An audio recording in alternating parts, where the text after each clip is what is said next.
افسوسناک واقعہ پیش آیا. اتنا بڑی مسجد، مدینہ مسجد طارق روڈ کے اوپر، میں تو سمجھ رہا تھا 25-30 سال، ایسے اندازہ لگایا تھا، پتہ چلا کہ 40 سال سے قائم. اور پورے طارق روڈ کے اوپر اول سے آخر تک کوئی اور مسجد نہیں، اور پارک برابر میں پیچھے پڑا ہوا ہے. اس کے بارے میں حکم دے دیا، ڈھا دو اس کو، پارک بناؤ اس کو. خدا کا خوف کرنا چاہیے. لوگ اس سلسلے میں بڑی غلط فہمی میں مبتلا ہیں. ایک بات میں آپ کو واضح کر دیتا ہوں کہ لوگ کہتے ہیں بھئی اگر غیر قانونی طور پر جگہ پر بنائی گئی ہے مسجد تو وہ مسجد نہیں ہوتی.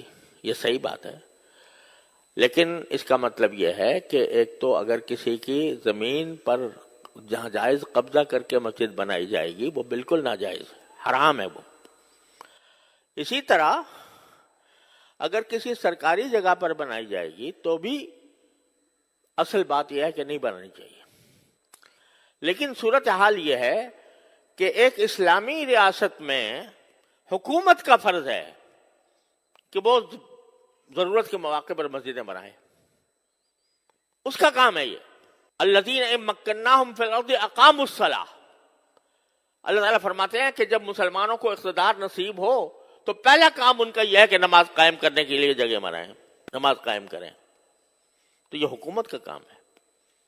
لیکن اگر حکومت پہلو تہی کر رہی ہے، آپ بتائیے، خود سوچ کے بتائیے کہ سارے ملک میں یا اپنے شہر کی بات کر لیجئے، کوئی ایک مسجد بتا دیں جو حکومت نے بنائی ہو، یعنی حکومت نے اپنے خرچے پر تعمیر کی ہو. مندر تعمیر کر لیا، وہاں گردوارہ تعمیر کر لیا سکھوں کے لیے، لیکن کوئی مسجد تعمیر کی ہو اپنے خرچ پر، کم از کم میرے علم میں نہیں. تو جب حکومت کوتاہی کر رہی ہے اپنے اس فریضے میں تو کیا مسجدوں سے خالی ہو جائیں شہر؟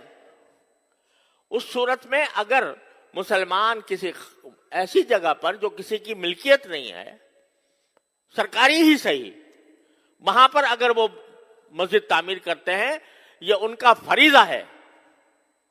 اگر حکومت نہیں کر رہی تو مسلمانوں کا فریضہ ہے کہ مسجدیں بنائیں.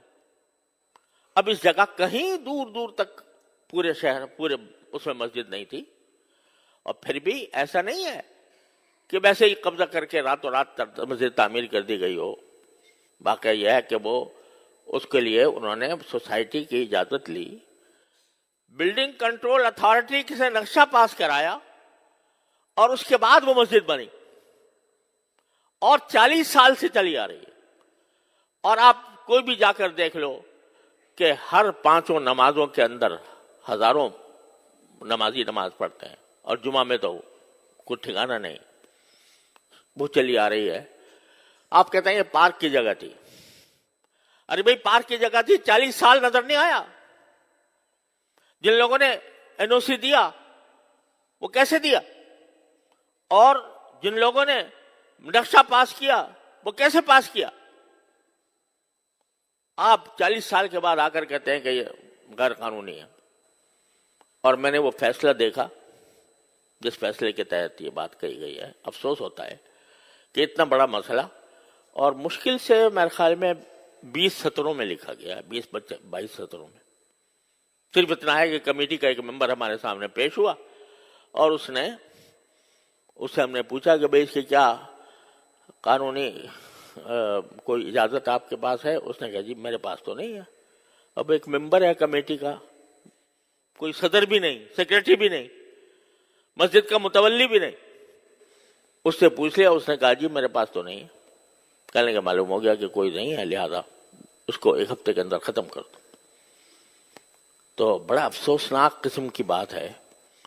اور عدالتی آداب کے بھی جو طریقہ کار ہوتے ہیں اس کی بھی پوری رعایت نہیں کی گئی. تو ان کا فرض ہے کہ وہ اس پر نظر ثانی کر کے اس فیصلے کو واپس لیں.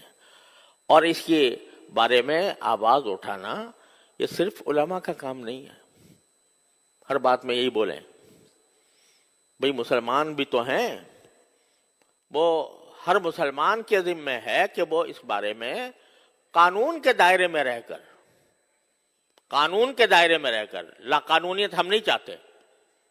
ہم نے کبھی بھی لا قانونیت کی ترغیب نہیں دی، لیکن قانون کے دائرے میں رہتے ہوئے اس کے خلاف آواز بھی اٹھائیں، اور جو عدالتی طریقہ کار ہے نظر ثانی کا، وہ نظر ثانی کا طریقہ اختیار کریں.